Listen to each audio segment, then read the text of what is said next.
The room had been prepared for happiness the way some rooms are prepared for funerals, too carefully, with the wrong flowers. My mother had arranged everything herself, which meant every chair faced the right direction and every conversation stayed inside invisible boundaries. There were plates of food no one was hungry for, music playing just loud enough to prevent intimacy, and relatives performing warmth like a ritual they had memorized years ago. I stood near the window, that holding a glass I hadn't sipped from. From where I could see my reflection layered over the garden lights outside, my face hovering, not quite belonging to either space. I had learned to do that as a child, to be present without being fully visible.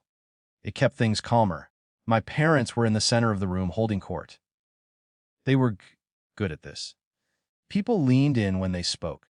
They had the confidence of people who had never needed permission to define a story. I wasn't part of the conversation, but I was part of the topic. I knew the signs. My mother's voice dropped into that careful register she used when she wanted sympathy without contradiction. My father's laugh came late, like punctuation added after the sentence had already landed. Someone said my name. There was a small pause, just enough time for the room to recalibrate. My mother smiled in my direction, the way people do when they are about to say something they believe is justified. "We've always done our best," she said. Not to me, but to the room. But some children. She didn't finish the sentence. She didn't need to. My father picked it up. He always did. Some children make life harder than it needs to be. Then, as if concluding a practical discussion, he added, "Honestly, sometimes we wish she was never born." He said it plainly. No anger, no heat, just a statement filed under truth, the way they had always filed things about me. For a moment, nothing happened. That's the strange thing about cruelty when it's familiar. It doesn't always arrive with drama. It settles. I felt it land somewhere behind my ribs, not sharp, not new. More like pressure, like an old bruise pressed with a thumb. People looked at me then, quickly, and away. A few faces stiffened, unsure whether they were supposed to react. No one interrupted. No one objected. Silence, I had learned, was often mistaken for neutrality. I didn't rush to speak. I noticed the weight of my feet on the floor, the glass in my hand, the fact that my breathing hadn't changed. That was new. There was a time when a sentence like that would have dismantled me. I would have tried to explain myself, or apologize for existing, or disappear in a way that left no trace but still asked for forgiveness. But standing there, something else happened. Not courage, not anger, clarity. I turned toward them. I didn't raise my voice. I didn't step forward. I didn't smile. "If that is what you wish," I said evenly, "then consider me as if I never existed." The room shifted. Chair creaked. Someone set a plate down too hard. "Live your lives," I continued, as though there was never a daughter named Lisa. That was all. I didn't wait for their response because there wasn't anything to respond to. I had not made an argument. I had accepted their premise and removed myself from it. Silence followed, not the awkward kind that invites rescue, but the heavy kind that refuses to be filled. My parents didn't speak. My mother's smile froze, uncertain where to go next.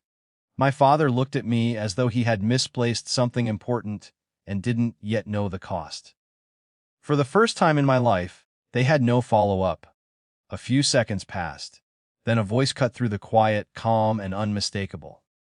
"That won't be necessary," said my aunt, the host of the evening. She wasn't emotional. She wasn't angry. She sounded administrative, which was somehow more powerful. "This is my home, and we don't speak to guests like that here." She didn't look at me when she said it. She looked directly at my parents.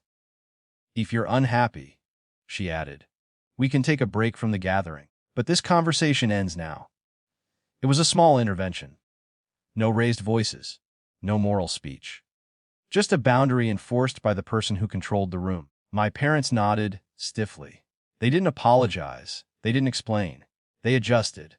That was their skill, survival through recalibration. The party resumed, but something fundamental had changed. Conversations kept a careful distance from me now, not out of hostility, but uncertainty. People didn't know which version of the family narrative still applied. I stayed for another 20 minutes, long enough to prove I wasn't fleeing, long enough to let the new shape of things settle. When I left, no one stopped me. Outside, the night air felt neural. Not comforting, not cruel. Just present. I walked to my car without urgency, my mind oddly quiet. In the weeks that followed, the consequences unfolded without announcement. Invitations arrived addressed to my parents alone. Group messages continued without my name included. Decisions were made without consulting me, exactly as I had suggested. It hurt more than I expected. Disengagement, I learned, isn't painless. It simply hurts in a way that doesn't degrade you. My parents reached out once. A short message. The practical, as if checking the status of a utility service. I replied politely, briefly, without reopening anything. I did not explain myself. I did not justify my boundary. I treated it as settled fact. Some relationships faded. A few quietly strengthened. My aunt began calling me directly, separate from the family network. Not to discuss my parents. Just to ask how I was doing. I noticed something else too, the absence of dread. Holidays arrived without the familiar tightening in my chest. Decisions felt lighter. I stopped rehearsing conversations that never changed. My parents never said they were wrong, but they also never said I was never born again. Power didn't shift dramatically. There was no confrontation, no apology scene, no moment of redemption. What changed was simpler and harder to undo. They lost automatic access, and I stopped trying to earn the right to exist. Some nights, the grief still surfaces. The kind that doesn't ask to be solved. I let it pass through me without assigning blame. Self-respect, I've learned, isn't loud. It doesn't announce victories. It just quietly refuses to participate in its own erasure. And that, finally, was enough.